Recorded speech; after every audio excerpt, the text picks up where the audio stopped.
आज हम एक ऐसे ट्रेडिंग कॉन्सेप्ट के बारे में जानने वाले हैं जिसे अगर आप सीख जाते हैं तो आपकी ट्रेडिंग स्टाइल हमेशा हमेशा के लिए बदल जाएगी।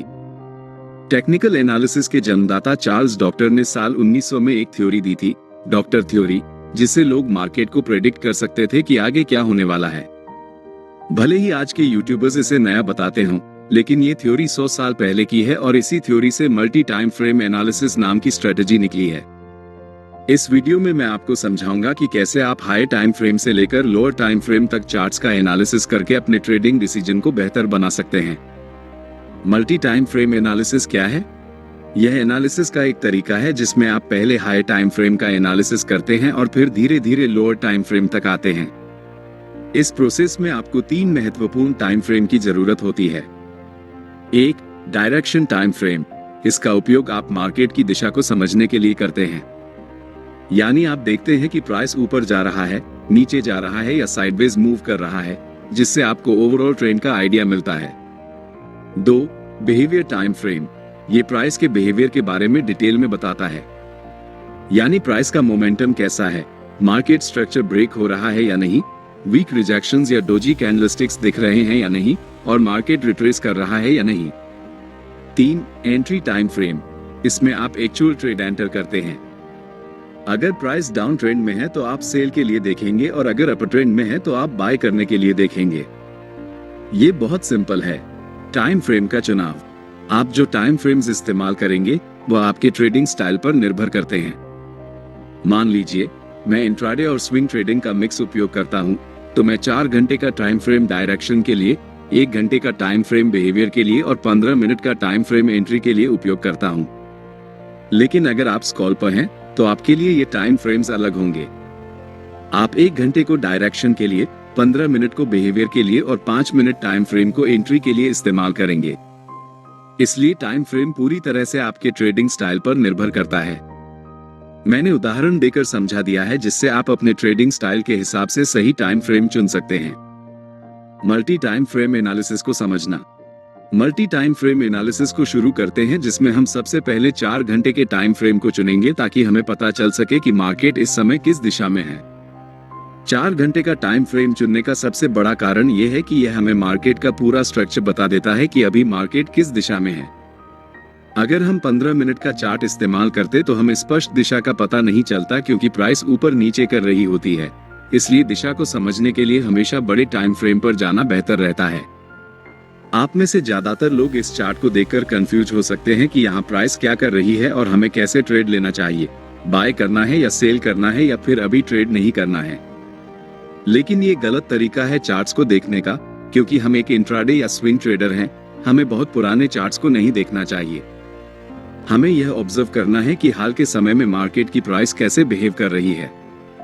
अगर हम ऐसा करने लगे तो हमारे चार्ट्स पर बहुत सारे सपोर्ट और रेजिस्टेंस लाइंस बन जाएंगी, जिससे आपका चार्ट बहुत जटिल हो जाएगा और आप ट्रेडिंग डिसीजन नहीं ले पाएंगे। सोचिए, अगर आपके चार्ट्स पर इतनी सारी लाइंस हों तो आप कैसे समझेंगे कि इस समय प्राइस क्या कर रही है।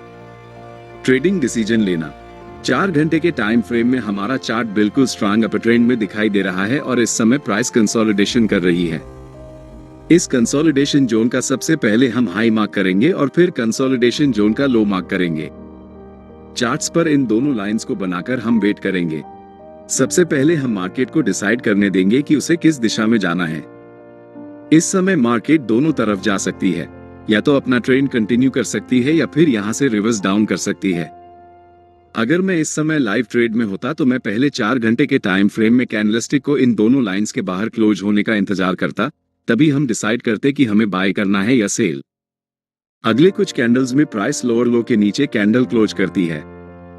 ऐसे समय में ज्यादातर नए ट्रेडर्स सेल पोजीशन में एंटर करते हैं। मैं चाहता हूं कि आप ध्यान से देखें कि इसके बाद प्राइस क्या करती है। अगले ही कैंडल में एक बड़ी ग्रीन बुलिश कैंडल बनती है। अब जो मैं आपको बताने वाला हूं उसे ध्यान से सुने, क्योंकि यह चीज आपकी ट्रेडिंग स्टाइल को हमेशा के लिए बदल सकती है। मैं आपको एक सीक्रेट टिप दे रहा हूं बिल्कुल फ्री में। अभी चार्ट्स 4 घंटे के टाइम फ्रेम में है और हम देख सकते हैं कि यह एक स्ट्रांग अपर ट्रेंड है। लेकिन जैसे ही हम चार्ट्स को 1 घंटे के टाइम फ्रेम में बदलते हैं तो हमें दिखता है कि प्राइस धीरे धीरे नीचे की तरफ जा रही है, और जब हम 1 घंटे के टाइम फ्रेम को 15 मिनट के टाइम फ्रेम में बदलते हैं तब हमें चार्ट्स पर एक स्ट्रांग डाउन ट्रेंड दिखता है। ये बात आपको कंफ्यूज कर सकती है कि 4 घंटे के टाइम फ्रेम पर प्राइस अपर ट्रेंड दिखा रही है, लेकिन 1 घंटे और 15 मिनट के टाइम फ्रेम में प्राइस डाउन ट्रेंड शो कर रही है। ऐसा क्यों हो रहा है, इसे समझिए। जब प्राइस 4 घंटे के टाइम फ्रेम में थी तो लास्ट कुछ कैंडल्स में प्राइस रिट्रेसमेंट या पुलबैक ले रही थी। इसी पुलबैक को छोटे टाइम फ्रेम में देखने पर यह हमें डाउन ट्रेंड जैसा दिखाई देता है। एक बात हमेशा याद रखें, हाई टाइम फ्रेम हमेशा छोटे टाइम फ्रेम के ट्रेंड से ज्यादा मजबूत होता है। इस सिचुएशन में 4 घंटे का टाइम फ्रेम 1 घंटे के टाइम फ्रेम से और 15 मिनट के टाइम फ्रेम से भी ज्यादा स्ट्रांग होगा और 1 घंटे का टाइम फ्रेम 15 मिनट के टाइम फ्रेम से स्ट्रांग होगा। इसीलिए हम ट्रेड भी उसी डायरेक्शन में लेंगे जिसमें बड़े टाइम फ्रेम का ट्रेंड चल रहा हो। चूंकि 4 घंटे के टाइम फ्रेम का ट्रेंड अपर ट्रेंड है, इसलिए हम बाय पोजीशन बनाने वाले हैं। Trader entry Aura Agita. अभी चार्ट्स 15 मिनट के टाइम फ्रेम में है और इस चार्ट्स में हमें तुरंत बाय ट्रेड में एंट्री नहीं करनी है क्योंकि प्राइस का मोमेंटम अभी भी डाउन साइड की तरफ ही है। पहले हम वेट करेंगे कि प्राइस 15 मिनट के टाइम फ्रेम में बेरिश से बुलिश ट्रेंड में शिफ्ट हो जाए, तभी हम बाय पोजीशन में एंट्री करेंगे। अभी तक प्राइस हमें कोई सिग्नल नहीं दे रही है कि वो बुलिश होने वाली है, इसलिए हम अभी भी इंतजार करेंगे। प्राइस इस लेवल को रिटेस्ट करने आती है लेकिन पूरी तरह से ब्रेक नहीं कर पाती और फिर से नीचे चली जाती है। ऐसा दोबारा होता है जिससे हमें पता चलता है कि अभी प्राइस साइडवेज हो चुकी है। इस समय बाय पोजीशन में एंट्री करने के लिए यह जरूरी है कि प्राइस इस लेवल के ऊपर क्लोज होकर अपर ट्रेंड का स्ट्रक्चर बनाए। अगर हम प्राइस को 1 घंटे के टाइम फ्रेम में बदलते हैं तो हम देख सकते हैं कि अभी तक हमें कोई भी बुलिश सिग्नल चार्ट्स पर नहीं मिल रहा है जिससे हम बाय डिसीजन बना सकें। अगले कुछ कैंडल्स में प्राइस लास्ट स्विंग लो तक आती है और उस पर्टिकुलर लेवल से एक स्ट्रांग रिजेक्शन लेकर ऊपर की तरफ बढ़ जाती है, जिससे एक बिग ग्रीन बुलिश कैंडल बनती है। प्राइस ने ट्रेंड लाइन को ब्रेक कर दिया है लेकिन हमें 1 घंटे के टाइम फ्रेम पर ट्रेड एंट्री नहीं करनी है, इसलिए हम अपने चार्ट्स को 15 मिनट के टाइम फ्रेम में बदल रहे हैं। अब हम कह सकते हैं कि मोमेंटम डाउन ट्रेंड से अप ट्रेंड में शिफ्ट हो चुका है और इस समय 15 मिनट के टाइम फ्रेम में मोमेंटम अप है, 1 घंटे के टाइम फ्रेम में मोमेंटम अप है और आखिरकार 4 घंटे के टाइम फ्रेम में भी मोमेंटम अप है। जब इन तीनों टाइम फ्रेम में मोमेंटम एक ही दिशा में होता है तब समझो कि आपका सेटअप बनकर तैयार हो चुका है और यह किसी जादू से कम नहीं है। हमेशा याद रखें, कभी भी जल्दबाजी में ट्रेड नहीं करना चाहिए। हमें तब तक इंतजार करना चाहिए जब तक तीनों टाइम फ्रेम में प्राइस एक ही दिशा में न हो जाए। अब यहाँ हम बाय पोजीशन में ट्रेड में एंट्री करते हैं, ठीक इस जॉइंट ग्रीन कैंडल की क्लोजिंग पर, जिसमें हमारा स्टॉप लॉस ट्रेंड लाइन के थोड़े नीचे होगा। इस ट्रेड में हमारा टारगेट लेवल 4 घंटे के टाइम फ्रेम का स्विंग हाई होने वाला है क्योंकि प्राइस ने इसी लेवल से डाउन ट्रेंड की ओर शिफ्ट होना शुरू किया था। इसे आप सप्लाई जोन या रेजिस्टेंस एरिया भी कह सकते हैं। अगर आप टारगेट सेट करने में कंफ्यूज हो रहे हैं तो मैं आपको एक टिप देता हूं। ट्रेड में एंट्री करने से पहले आपको चार्ट्स के लेफ्ट साइड पर ध्यान देना चाहिए और देखना चाहिए कि स्विंग कौन कौन से लेवल पर है। जैसे कि लास्ट टाइम यह एक स्विंग हाई है और इससे पहले यह एक स्विंग हाई है, तो हम इस समय 2 टारगेट रख सकते हैं, लेकिन क्योंकि बड़े टाइम फ्रेम में ट्रेंड स्ट्रांग है इसलिए स्विंग हाई को टारगेट रखना ज्यादा सही रहेगा। और देखो, प्राइस बिना समय बर्बाद किए ऊपर चला गया। एक और एंट्री टाइम फ्रेम को 15 मिनट से 1 घंटे में शिफ्ट करते हैं। अब प्राइस अपने हाई के आसपास है और अगर आप यहां बाय पोजीशन में ट्रेड एंट्री करते हैं तो आपका स्टॉप लॉस काफी नीचे होना पड़ेगा, जिससे आपका रिस्क रिवॉर्ड रेशियो खराब हो जाएगा। इसलिए हमें तुरंत ट्रेड में एंट्री नहीं करनी है, बल्कि प्राइस को पहले रिट्रेस होने देना चाहिए इस लेवल तक। प्राइस रेड कैंडल बनाते हुए नीचे आती है और इस लेवल को टच करती है, लेकिन आप तुरंत यहां पर एंट्री नहीं ले सकते। अगर आप यहां एंट्री लेते हैं तो आप बस अनुमान लगा रहे हैं कि प्राइस ऊपर जाएगा, लेकिन प्राइस बहुत अनिश्चित होता है। चाहे कितना भी महत्वपूर्ण लेवल क्यों न हो, वह कभी भी ब्रेक हो सकता है या फिर उस लेवल को रिस्पेक्ट नहीं कर सकता है। इसलिए हम इंतजार करते हैं कि मार्केट पहले कंफर्म हो जाए कि वह किस दिशा में जाने वाली है, उसके बाद ही हम ट्रेड में एंट्री करेंगे। आप अगर अपनी इच्छा के अनुसार ट्रेड करेंगे तो यह एक खतरनाक तरीका हो सकता है।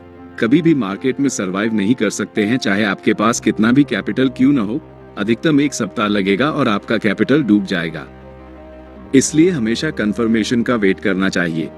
अब प्राइस को 15 मिनट के टाइम फ्रेम पर शिफ्ट करते हैं। अगर आप देख रहे हैं कि प्राइस अभी भी डाउन ट्रेंड में है तो हमें कुछ नहीं करना चाहिए जब तक हमें इस लेवल के ऊपर एक स्ट्रांग ग्रीन कैंडल के साथ प्राइस क्लोज नहीं कर जाती, तब तक इंतजार करना जरूरी है। एक बार फिर प्राइस प्रीवियस स्विंग लो को ब्रेक करती है और अगले कुछ कैंडल में एक स्ट्रांग ग्रीन कैंडल बनाते हुए ऊपर की तरफ जाती है और इस लेवल के ऊपर स्ट्रांग क्लोज हो जाती है। यहाँ पर एक कारण है कि प्राइस इसी पर्टिकुलर लेवल से रिवर्स क्यों हुआ। जैसे ही हम चार्ट्स को बड़े टाइम फ्रेम पर शिफ्ट करते हैं तो चार्ट्स के लेफ्ट साइड में एक डिमांड जोन नजर आता है। हम यहाँ सप्लाई और डिमांड जोन कैसे ड्रॉ करते हैं इस पर चर्चा नहीं करेंगे, क्योंकि मैंने इस टॉपिक पर पहले ही एक डिटेल वीडियो बना दिया है। आप चैनल पर जाकर वो वीडियो देख सकते हैं।